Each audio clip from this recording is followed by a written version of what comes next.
हाँ तो प्यारे साथी नमस्कार, आप लोग का स्वागत करता हूँ रूस कोचिंग सेंटर प्लेटफॉर्म पर। आशा करता हूँ, उम्मीद करता हूँ सब लोग स्वस्थ होंगे, अच्छे होंगे, पढ़ाई लिखाई कर रहे होंगे। आज का सेशन बहुत ही शानदार सेशन होने वाला है। क्लास 10 का मैथ आप लोग को लाए हैं। रियल नंबर जो आप लोग को पढ़ना है, वास्तविक संख्या, इसमें हम लोग पढ़ा चुके थे इस चैप्टर को, लेकिन हम आप लोग को प्रैक्टिस और रिवीजन करने आया हूँ। और जितने भी सॉल्यूशन है, प्रीवियस क्वेश्चन पूछा गया है बिहार बोर्ड में, हम उसको आप लोग देखेंगे। और क्योंकि आप तैयारी करेंगे केवल बोर्ड का, जो परीक्षा में आने वाला क्वेश्चन और भी जो भी हमारा डॉट है, आपका डॉट है, उसको हम लोग सॉल्यूशन करेंगे विद्यार्थी। चलिए हम लोग देर नहीं करते हैं, हम लोग स्टार्ट करते हैं वास्तविक संख्या को। चलिए स्टार्ट करते हैं। देखिए, वास्तविक संख्या पढ़ने से पहले विद्यार्थी हम लोग को किन किन बातों को याद रखना चाहिए ये चीज हम लोग को पता होना चाहिए विद्यार्थी, है ना। वास्तविक संख्या पढ़ने से हम लोग इसमें जो चैप्टर है विद्यार्थी, देखा जाए तो प्रश्नावली की बात किया जाए, विद्यार्थी, इसमें हम जो मुख्य बातें कर रहे हैं अभी ध्यान सुनिएगा। प्रश्नावली 1.1 है, 1.2 है, 1.3 है, 1.4 है ना। इतना हमारा जो है प्रश्नावली है विद्यार्थी, जिसमें ये कह सकते हैं थोड़ा सा इसमें कंसेप्ट है। क्या है इसमें? कंसेप्ट का प्रयोग करेंगे विद्यार्थी, इसमें कंसेप्ट का प्रयोग करेंगे। और इसमें भी कंसेप्ट है, थोड़ा सा ही कंसेप्ट है विद्यार्थी। कैलकुलेशन है और ये थोड़ा इजी। क्या है? इजी है। ये आपका इजी है, ये भी आपका इजी समझिए तो ही है चैप्टर में, लेकिन इसमें कंसेप्ट है, इसमें भी कंसेप्ट है। तो हम लोग कंसेप्ट वाला को बातें ध्यान से देखेंगे, ठीक है। ये सब में कंसेप्ट के माध्यम से बनेगा। और ये जो हमारा इजी चैप्टर है जो आपको पढ़ना है, इसी में तो प्रश्नावली हम लोग 1.4, 1.1, 1.2, 1.3, 1.4 पढ़ेंगे, ठीक है विद्यार्थी। चलिए हम लोग ध्यान से देखेंगे। और वास्तविक संख्या पढ़ने से पहले विद्यार्थी हम लोग को पास किस चीज का ज्ञान होना चाहिए? हम लोग को मुख्य रूप से पहला ज्ञान होना चाहिए विद्यार्थी, पहला ज्ञान होना चाहिए संख्याओं का ज्ञान होना चाहिए। संख्याओं के बारे में, संख्याओं का ज्ञान होना बहुत ही जरूरी विद्यार्थी, इसमें संख्या के बारे में। दूसरी, एलसीएम और एचसीएफ का ज्ञान होना चाहिए, जिसे कहते हम लोग मरसा और लसा आना चाहिए विद्यार्थी। तीसरी बात, आपको गुणनखंड आना चाहिए विद्यार्थी, गुणनखंड भी आना चाहिए विद्यार्थी। जो नहीं आएगा हम आपको सिखाएंगे। चौथी बात, कैलकुलेशन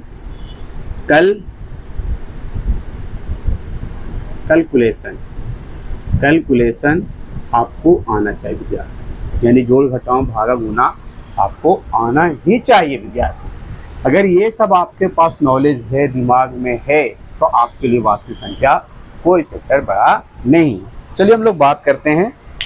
तो संख्याओं के बारे में जानेंगे, जैसे प्राकृतिक संख्या क्या होती है, पूर्ण संख्या क्या होती है, भाज्य संख्या क्या होती है, अभाज्य संख्या क्या होती है, सअभाज्य संख्या क्या होती है, प्रमेय संख्या क्या होती है, अप्रमेय संख्या क्या होती है, पूर्णांक संख्या क्या होती है। ये सब जानना बेहद जरूरी है विद्यार्थी, तब जाके हम लोग वास्तविक संख्या को बढ़िया से करेंगे, ठीक है। तो हम लोग ध्यान से देखेंगे, ठीक है। चलो पहला क्वेश्चन विद्यार्थी, प्राकृतिक संख्या किसे कहते हैं सर?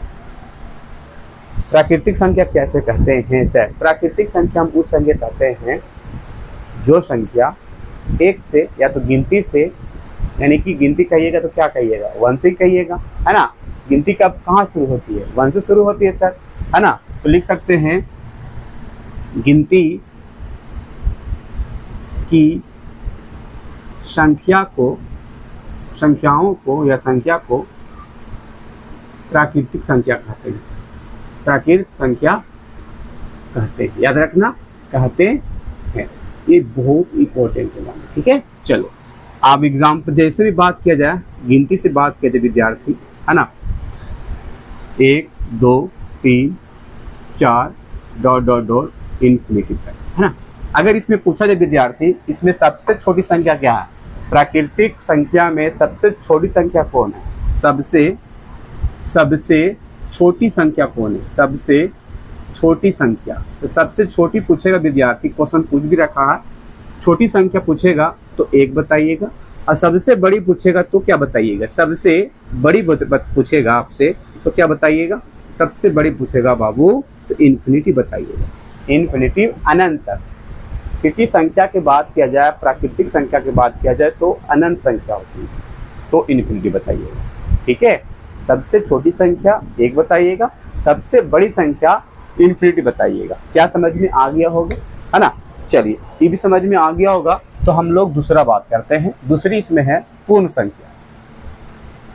पूर्ण संख्या, इसमें क्वेश्चन एक था, मैं पहले क्वेश्चन बता देता हूँ। इससे क्वेश्चन एक प्राकृतिक संख्या का सूत्र है, याद रखना, प्राकृतिक संख्या निकालने का एक सूत्र आता है, एग्जाम में पूछा भी कई बार, n × n+1/2 होता है, याद रखना, ये बहुत इंपॉर्टेंट है सूत्र, जो एग्जाम में कई बार पूछा है। क्वेश्चन कैसे था इस पर क्वेश्चन यही था विद्यार्थी कि प्रथम, है ना, या प्राकृतिक संख्या का 15, प्रथम लिखिएगा, प्रथम 15 संख्या क्या होगा, है ना। तो या प्रथम 15 संख्याओं का प्राकृतिक संख्या क्या होगा, ये भी लिख सकते हैं, है ना। तो प्राकृतिक संख्या का प्रथम 15 संख्या क्या होगा, तो n इसमें मान लीजिएगा, n कितना मान लीजिएगा, n बराबर 15, और इस पर क्या करिएगा, सूत्र पर n बराबर प्राकृतिक संख्या के लिए आपको मैंने बताया, प्राकृतिक के लिए क्या बताया मैंने, क्या बताया अभी कि n × n+1/2, तो 15 + 1/2, है ना। 15 × 16 गुना कर दीजिए, 2 से भागा दीजिए, 2 × 8 16, है ना, 2 × 8 क्या हो जाएगा 16, और आप 15 × 8 20 से, यानी 120 हो जाएगा आंसर विद्यार्थी। ये आपको क्वेश्चन इस पर एग्जाम में कई बार पूछ चुका, तो आप इसे याद रखना ही पड़ेगा। ठीक है, चलो, समझ में आ गया होगा, इस पर क्वेश्चन पूछा है, आप पूछा भीगा। ठीक है, चलो, तो समझ में आ गया होगा, प्राकृतिक संख्या समझ में आ गया। चलिए, दूसरी है विद्यार्थी, इसमें आप लोग को हम दूसरी बात किया जाए। अभी मैंने बताया प्राकृतिक के बारे में बताया, प्राकृतिक के बारे में बताया, प्राकृतिक संख्या के बारे में बताया आपको, 1 2 3 4 5 ... इन्फिनिटी, ये प्राकृतिक संख्या। दूसरा पूर्ण संख्या। पूर्ण संख्या क्या है, पूर्ण संख्या मुझ संख्या कहते हैं, प्राकृतिक संख्या में, प्राकृतिक संख्या में, है ना, 0 मिला दिया जाए, 0 मिला दिया जाए या जोड़ दिया जाए, मिला दिया जाए, है ना, मिला दिया जाए या जोड़ दिया जाए, उसे पूर्ण संख्या कहते हैं, है ना। या तो लिख सकते हैं जो संख्या 0 से शुरू होती है उसे प्राकृतिक संख्या भी कहते हैं। जैसे कि मैंने बताया कि प्राकृतिक संख्या ये क्या है, ये प्राकृतिक संख्या है ना। अब इसमें हम लोग क्या कहते हैं कि 0 शुरू में जोड़ दिया जाए, ये भी लिख सकते हैं, 0 शुरू में लिख दिया जाए, शुरू में जोड़ दिया जाए या लिख दिया जाए, बात हुई है। ठीक है, 0 अगर शुरू में लिख देंगे तो क्या हो जाएगा, ये प्राकृतिक संख्या नहीं, ये हो जाएगा पूर्ण संख्या। आपको स्टार्टिंग में दिखाई देगा कि 0 पहला है, तो यानी कि ये प्राकृतिक संख्या क्या है, ये प्राकृतिक संख्या, क्या संख्या है, प्राकृतिक। तो इसमें सबसे छोटी संख्या क्या हो जाएगा विद्यार्थी, सबसे पूर्ण संख्या में सबसे छोटी संख्या क्या हो जाएगा, छोटी संख्या, तो सर 0 हो जाएगा, क्या हो जाएगा, 0 हो जाएगा।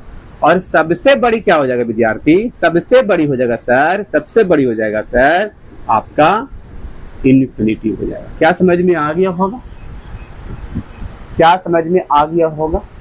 एक आपसे सवाल है, एक आपसे क्वेश्चन विद्यार्थी, तीसरा क्वेश्चन आपका ये है, कहते हैं कि प्राकृतिक संख्या को हम लोग पूर्ण संख्या कह सकते हैं, यानी पूर्ण संख्या को प्राकृतिक कह सकते हैं, बिल्कुल कह सकते हैं, हम लोग पूर्ण संख्या को प्राकृतिक कह सकते हैं, क्योंकि इसमें देख लीजिए है प्राकृतिक वाला चीजें है ना, यानी कि प्राकृतिक संख्या को हम लोग पूर्ण संख्या कह सकते हैं, लेकिन अगर पूर्ण संख्या को प्राकृतिक संख्या कह सकते हैं? नहीं कह सकते, क्योंकि ये पूर्ण संख्या जो 0 से शुरू हो रहा है विद्यार्थी, ये जो हो रहा हमारा 1 2 3 से हो रहा है, इसीलिए कह सकते हैं पूर्ण संख्या को हम लोग प्राकृतिक नहीं कह सकते।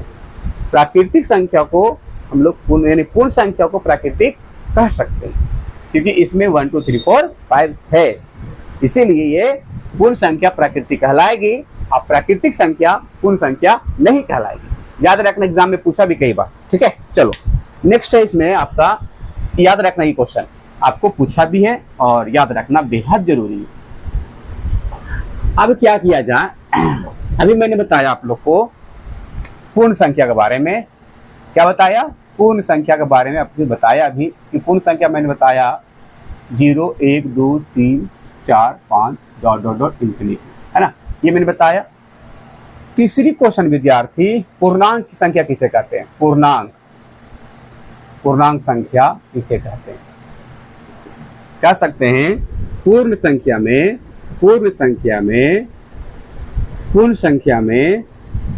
ऋणात्मक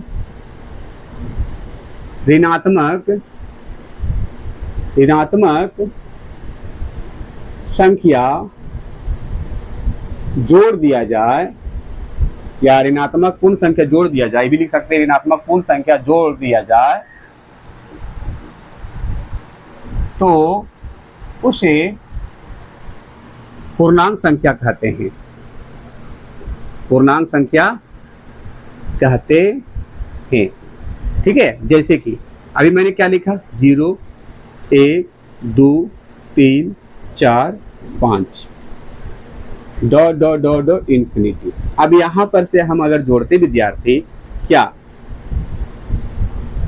ऋणात्मक -1 -2 -3 होगा ना, -3 -4 -5 -6 इंफिनिटी तक हो जाएगा। ये कहां तक हो जाएगा? इनफिनिटी तक हो जाएगा ना, अंत में इंफिनिटी तक हो जाएगा। तो इसमें सबसे पूर्णांक में सबसे छोटी संख्या क्या होगा? सबसे छोटी संख्या क्या होगा? माइनस इन्फिनिटी हो जाएगा विद्यार्थी, माइनस इन्फिनिटी। पूर्णांक संख्या में सबसे छोटी संख्या हो जाएगा विद्यार्थी माइनस इन्फिनिटी, और सबसे बड़ी क्या हो जाएगा? सबसे बड़ी हो जाएगा सर इन्फिनिटी हो जाएगा। क्या हो जाएगा? इन्फिनिटी को मतलब अनंत हो जाएगा, माइनस अनंत हो जाएगा और ये प्लस अनंत। आपसे एक सवाल है विद्यार्थी, क्या सवाल है? पूर्णांक के बारे में पूर्णांक के बारे में हम लिख रहे हैं पूर्ण, ये प्राकृतिक। ये सवाल है, क्या पूर्णांक पूर्ण संख्या हो सकती है? पूर्णांक संख्या जो हो पूर्ण संख्या हो सकती है, या तो पूर्ण संख्या पूर्णांक संख्या हो सकती है? बिल्कुल हो सकती है। मैंने क्या क्वेश्चन किया कि पूर्णांक संख्या जो है क्या पूर्ण संख्या हो सकती है? बिल्कुल हो सकती है सर, बिल्कुल हो सकती है, क्योंकि देखिए पूर्णांक में सारा चीज है जो है ना चाहिए, जो होना चाहिए। प्राकृतिक संख्या क्या पूर्णांक हो सकती है? बिल्कुल हो सकती है। भी देखिए 1 2 3 4 5, तो ये भी प्राकृतिक। अगर पूर्णांक की बात किया जाए विद्यार्थी, अगर उल्टा पूर्णांक पूर्ण और प्राकृतिक हो सकती है, अगर उल्टा करेंगे तो निगेटिव, यानी कि नहीं होगा। क्या होगा? नहीं होगा। क्या होगा? नहीं होगा। तो पूर्णांक हो सकती है, प्राकृतिक पूर्णांक हो सकती है, लेकिन पूर्ण संख्या प्राकृतिक संख्या नहीं हो सकती, बिल्कुल नहीं हो सकती। यह एग्जाम में पूछा भी गया, अब पूछेगा भी एग्जाम में। ठीक है, चलो ये समझ में आ गया होगा। वेरी गुड, आप लोगों को सबसे बढ़िया समझ में आ गया होगा। चलिए ये मैंने समझा दिया, सबसे बड़ी संख्या सबसे छोटी संख्या मैंने बता दिया। आगे बात किया जाए विद्यार्थी, आगे बात किया जाए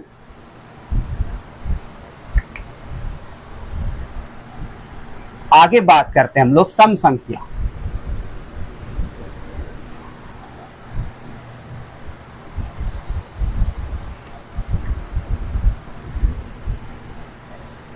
सम संख्या, सम संख्या उसे कहते हैं जो संख्या 2 से विभाजित हो जाता है या पूर्ण तरह से विभाजित हो जाए, 2 से विभाजित हो जाए, उसे कहते हैं हम लोग सम संख्या। जो संख्या 2 से विभाज्य हो जाए उसे कहते हैं हम लोग सम संख्या। ठीक है, चलो क्लियर होगा, सबके समझ में आ रहा होगा, है ना। चलिए, मैंने सम संख्या की बात किया तो 2 4 जैसे में लिखा जाए, 2 4 6 8 10 12 14 16 18। अगर हम इसमें भागा की बात किया जाए, 2 चौके 8, है ना, 2 9 18। चलिए, यानी कि डॉट डॉट कहा जाए। अब इसमें क्वेश्चन पूछेगा कि एक अंकी सम संख्या क्या होगा। एक अंकी, तो एक अंक में यहीं तक आ जाता है, 2 अंक में होता है, तो यहाँ पर लिख सकते हैं सबसे छोटी सम संख्या। छोटी सम संख्या क्या होगा, सम संख्या छोटी तो 2 हो जाएगा, और सबसे बड़ी 98 हो जाएगा। सबसे बड़ी क्या हो जाएगा, सबसे बड़ी हो जाएगा सर 98 हो जाएगा, 2 अंक के लिए, ये 2 अंक के लिए 98 हो जाएगा। ठीक है, ये याद रखना बहुत ही जरूरी विद्यार्थी। और सम संख्या के लिए एक सूत्र है, सम संख्या के लिए सूत्र है विद्यार्थी। ये क्वेश्चन कई बार पूछ रखा है, n × n+1। क्वेश्चन कैसे रहता है, सम संख्याओं के लिए प्रथम 15 को या तो आप 4 को सम संख्या निकालिए, है ना। तो क्वेश्चन आपको रहेगा, जैसे कि मैंने बताया था आप लोग को, सम संख्या प्रथम लिख सकते हैं, प्रथम सम संख्याओं का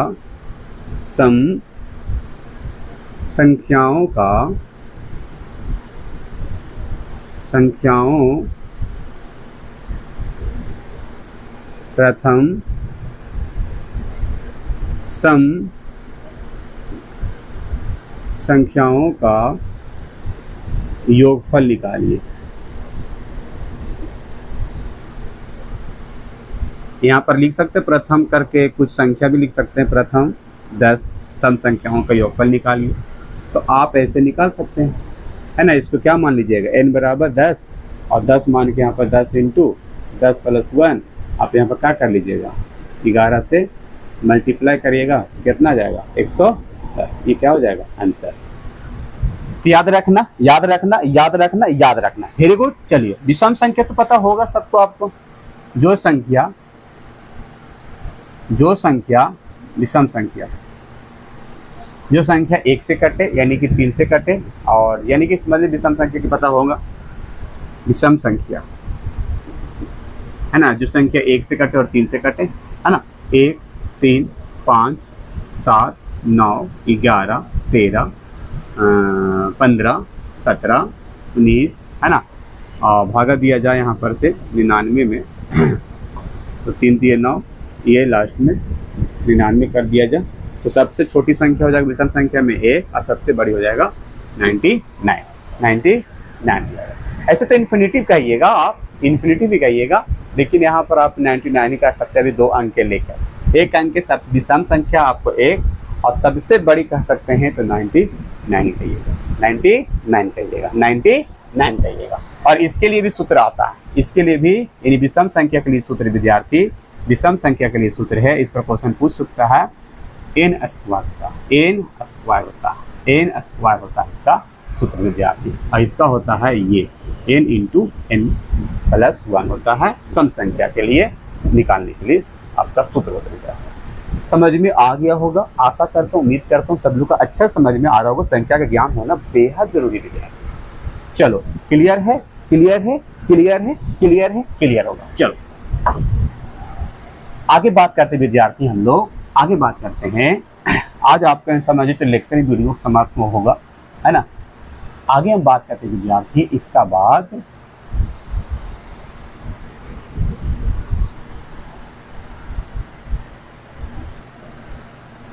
आभाज्य संख्या पता है आपको? आभाज्य संख्या एक से बड़ी हो अर्थात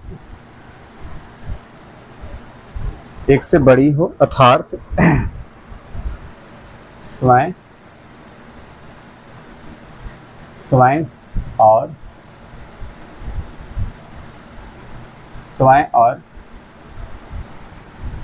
एक से कटे और अपने आप से कटे, यानी कि स्वयं से कटे, है ना। स्वयं दूसरों से तो नहीं करता है ना, ये यौगिक पढ़ता है। एक से बड़ी हो अर्थात स्वयं से विभाजित हो। जैसे कि आभाज्य संख्या किसे कहते हैं हम लोग? आभाज्य संख्या किसे कहते हैं? तो एक से बड़ी हो अर्थात स्वयं से विभाजित हो, है ना।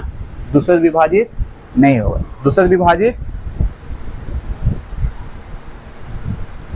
दो, ये दूसरे से विभाजित तो होती है। एक से, जैसे कि आपको हम बात किया जाए 2 का 4 का, दूसरे से विभाजित होती है। यौगिक का बात किया जाए, जैसे कि आप संख्या लिखते हैं, 2 लिखें, 4 लिखें, 6 लिखें, 8 लिखें, 10 लिखें, यानी कि दूसरों से विभाजित होता है।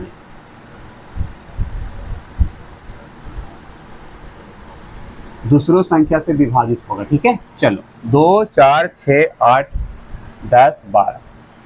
अब यहाँ पर देखा जाए, आभाज्य संख्या की बात किया जाए, जो एक से बड़ी हो और अर्थात स्वयं विभाजित हो, जैसे कि 2 आपको 2 से विभाजित होगा, है ना, और कह सकते हैं खुद से विभाजित होगा।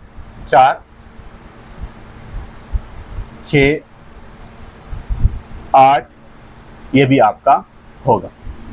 तो यहाँ पर डिफिनेशन की बात किया जाए, लेकिन डिफिनेशन के अनुसार अगर देखा जाए तो ये आपका रॉन्ग होता है, इसे, है ना। एक से बड़ी हो लेकिन 2 एक से कटे और अपने आप से कटे, ऐसा संख्या तो आपको फिलहाल है। लेकिन यहाँ पर एक से बड़ी की बात किया जाए, स्वयं ही करता है, दूसरों से नहीं करता है विद्यार्थी, माफ करिएगा, ठीक है। 3 हो जाएगा, 5 हो जाएगा, 7 हो जाएगा, 11 हो जाएगा। ये आपका होता है कौन संख्या? आभाज्य संख्या। 13 होता है, ये आपका जो है आभाज्य संख्या विद्यार्थी, ठीक है, आभाज्य संख्या होता है, याद रखना। यौगिक होता है, यौगिक संख्या कौन संख्या होता है? एक होता है यौगिक संख्या।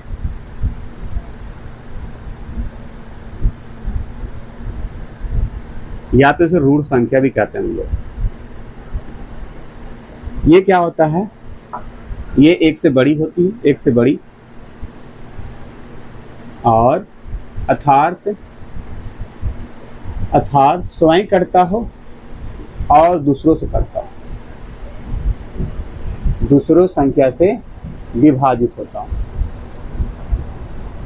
उसे कहते हैं हम लोग यौगिक संख्या। जैसे कि मैंने आपको बताते हैं यौगिक संख्या ऋण संख्या क्या होती है।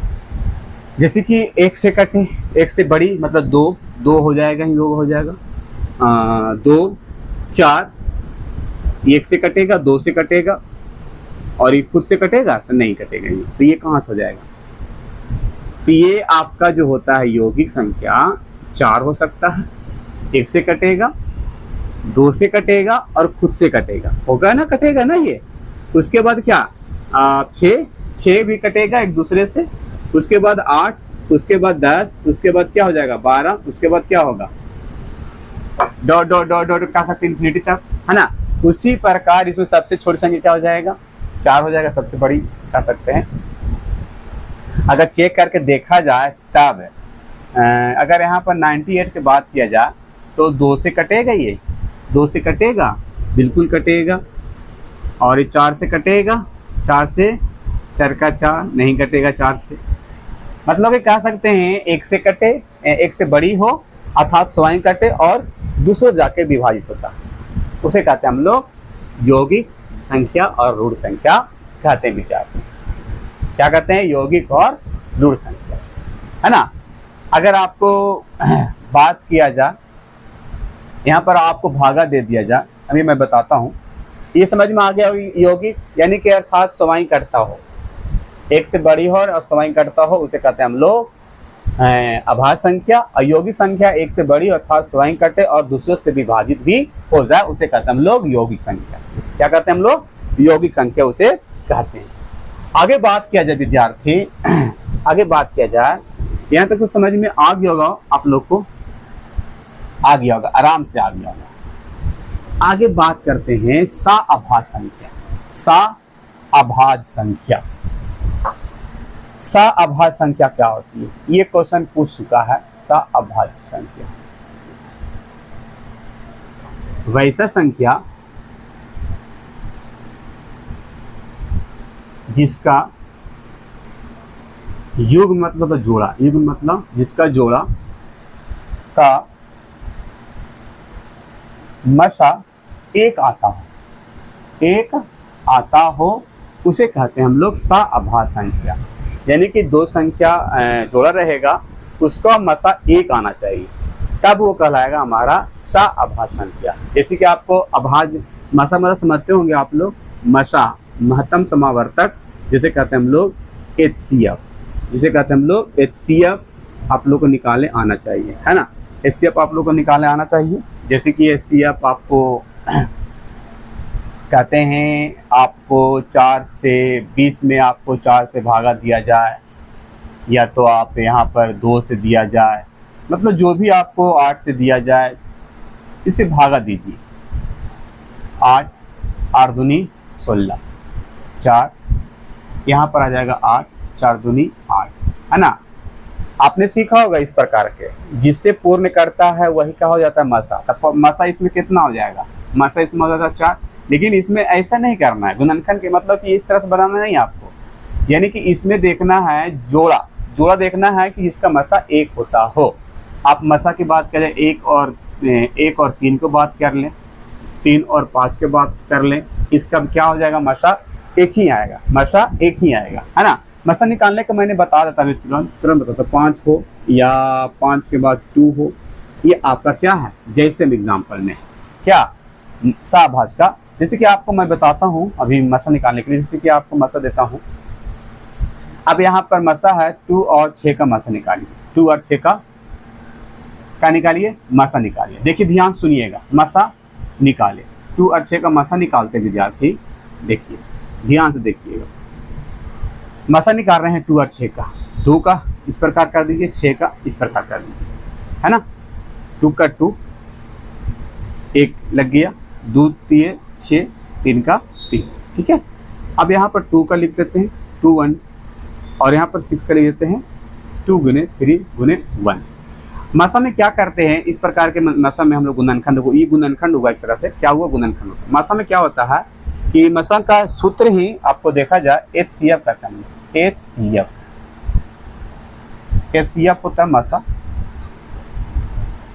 और LCM होता है एक लसा कहते हैं, LCM इसे कहते हैं हम लोग लसा, है ना। HCF का मतलब मसा होता, यानी कि हाईएस्ट कॉमन फैक्टर, और LCM का मतलब लोवेस्ट कॉमन मल्टीप्लिकेशन। इसका फुल फॉर्म याद रखिएगा, S मतलब हाईएस्ट, C मतलब कॉमन, F मतलब फैक्टर, मतलब कि गुणनखंड, ठीक है। मसा उसे कहते हैं। LCM कहते हैं लोवेस्ट कॉमन मल्टीप्लिकेशन, जिसे कहते हैं हम लोग लसा, जिसे कहते हैं हम लोग लसा, ठीक है, याद रखना। अगर हम इसमें देखा जाए, यानी कि हाईएस्ट मैंने कर दिया, हाईएस्ट देखना है आपको, कॉमन देखना भी। क्या करना है? कॉमन। गुणनखंड करने के बाद हम लोग कॉमन देखेंगे, तो कॉमन यहाँ पर 1 1 कॉमन मिला, दोनों में 1 1 है प्रेजेंट। अब यहाँ पर भी 2 इसमें है, 2 इसमें है, तो दोनों जब मिलेगा तो 1 ले लेंगे हम लोग। अब मल्टीप्लिकेशन कर लेंगे। क्या कर लेंगे हम लोग? मल्टीप्लिकेशन दोनों, तो यहाँ पर मसा कितना हो जाएगा हमारा? 2 हो जाएगा। ये हो गया हमारा मसा। उसी प्रकार अगर आप 1 और 3 को निकाल कर देखिएगा विद्यार्थी, तो 1 का निकालिए आप, 1 का 1। अब यहाँ पर 3 का निकाल कर देख लीजिए, तो 3 का 3, तो क्या आपको 1 1 मैच हुआ है यहाँ पर? देखिए, तो इसमें मसा कितना आ गया? जिसका मसा 1 होता है वही तो क्या कहलाता है? सा अभाज्य संख्या कहलाता है। जिसका मसा 1 होता है वह सा अभाज्य संख्या कहलाती है विद्यार्थी। याद रहेगा? बिल्कुल याद रहेगा आप लोगों को। ये आपका था सा अभाज्य संख्या। चलिए आगे बात करते हैं। क्लियर होगा आप लोग को माइंड की गुणनखंड आपको आना ही चाहिए विद्यार्थी। आज लेक्चर ही वीडियो समझिए तो होगा विद्यार्थी आप लोग के साथ। हाँ, अब यहाँ पर वास्तविक संख्या की बात किया जाए, वास्तविक संख्या की बात किया जाए, वास्तविक संख्या को दो भाग में बांटा गया विद्यार्थी। ये भागों में दो भाग में, परिमेय संख्या और एक है आपका अपरिमेय संख्या। परिमेय संख्या एक होता है आपका अपरिमेय संख्या। सब लोग जानते होंगे आप लोग, है ना। परिमेय संख्या किसे कहते हैं, अपरिमेय संख्या किसे कहते हैं? तो परिमेय संख्या हम उसे कहते हैं सर जो संख्या p बटा q के रूप में होता हो और q इक्वल टू नॉट 0 के बराबर होता है। या तो कह सकते हैं जिसका पूर्ण वर्गमूल निकलता हो, है ना, जिसका पूर्ण वर्गमूल निकलता हो परिमेय संख्या।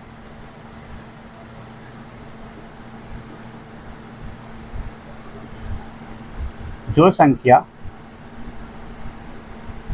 संख्या p बाई q के रूप में हो और जिसका पूर्ण वर्गमूल निकलता हो,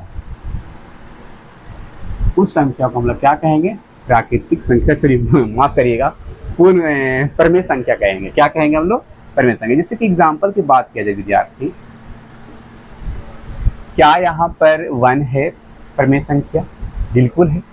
इसके नीचे 1 मान लेंगे तो परिमेय संख्या हो जाएगा, p हो जाएगा, q के रूप में हो जाएगा। और ये बात याद रखना कि इक्वल टू नॉट 0, ठीक है। चलो ये आपको समझ में आ जाए। यहाँ पर क्या ये √25 है? √25 है वर्गमूल? बिल्कुल है सर, इसका 5 हो जाएगा वर्गमूल, निकाल सकते हैं, परिमेय है ये।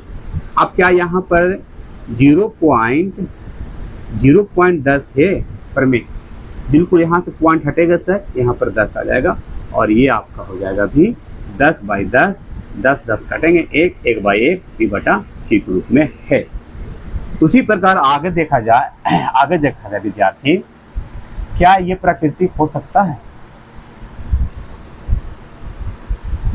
प्राकृतिक परिमेय संख्या हो सकता है? बिल्कुल हो सकता है परिमेय संख्या। ये जब भी रहेगा ऊपर रेख, यानी कि इसका मतलब होता है कि आगे यही संख्या है ना, पुनरावृत्ति जिसे कहते हैं, यानी कि रिपीट करना, तो ये परिमेय संख्या ही है, परिमेय संख्या ही है, ठीक है। यानी कि इस संख्या को हम लोग परिमेय संख्या कहेंगे। लेकिन कभी कभी ये हो जाता है विद्यार्थी, अगर ऐसे रहेगा डॉट करके इस प्रकार के रहेगा तो ये परिमेय नहीं होगा, ये हो जाएगा आपका अपरिमेय विद्यार्थी, ठीक है। याद रखना ये अपरिमेय हो जाएगा, ठीक है। और 22/7 जो होता है एक परिमेय होता है। क्या होता है? परिमेय संख्या होता है, ये परिमेय हो जाएगा।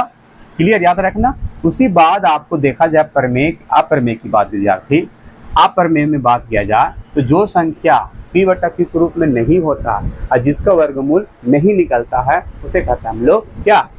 अपरिमेय संख्या। जो संख्या p बटा q के रूप में नहीं होता है और जिसका पूर्ण वर्गमूल नहीं निकलता है उसे कहते हैं हम लोग अपरिमेय संख्या, है ना। इनरेशनल और रेशनल, ठीक है। इसे कहते हैं हम लोग रेशनल, इसे कहते हैं हम लोग रेशनल नंबर और इसे कहते हैं इनरेशनल नंबर विद्यार्थी, ठीक है। इनरेशनल और नेशनल, ठीक है। चलो अब यहाँ पर मैंने बताया एग्जाम्पल की बात किया जाए, अपरिमेय की बात किया जाए विद्यार्थी, अपरिमेय में एग्जाम्पल की बात किया जाए तो मैंने बताया जो संख्या p बटा q के रूप में नहीं होता और जिसका वर्गमूल नहीं निकलता पूर्ण तरह से उसे कहते हम लोग अपरिमेय संख्या। जैसे कि मैंने आपको बताया था। अब यहाँ पर देखा जाए √2 क्या है? परिमेय, अपरिमेय। क्या है ये? अपरिमेय। √3, √11, √15, ये सब क्या है आपका? आप रूट यहाँ पर कह सकते हैं पाई भी एक तरह से तुम्हारा क्या है? अपरिमेय। क्या है ये? अपरिमेय। पाई बटा 2 भी अपरिमेय, पाई बटा 3 भी आपका क्या है? सब अपरिमेय। और ये भी आपका अपरिमेय विद्यार्थी, है ना। ये भी आपको संख्या जब रहेगा डॉट करके तो समझ लीजिएगा ये अपरिमेय है, और जब इस तरह से रहेगा आपको परिमेय है विद्यार्थी। आज के लिए हम इतने रखते विद्यार्थी, कल आपको लेकर आएंगे, इसका हम सॉल्यूशन करेंगे, आपको सिखाएंगे मसला पर कैसे निकालते हैं, गुणनखंड कैसे करते हैं और पहचानते कैसे, आप लोग को हम लाएंगे। आज के लिए इतने रखते विद्यार्थी। आज का क्लास आपको जैसा अच्छा लगा आप कमेंट करके ज़रूर बताइएगा। लव यू, सबको लव यू बा। इस चैनल को शेयर करिए, छोटा सा फैमिली को बड़ा फैमिली में कन्वर्ट करिए और इसको पूरा फैलाइए आप दोस्तों को। जो आपका पर परिवार है उसको फैलाइए। लव यू सबको, बाय।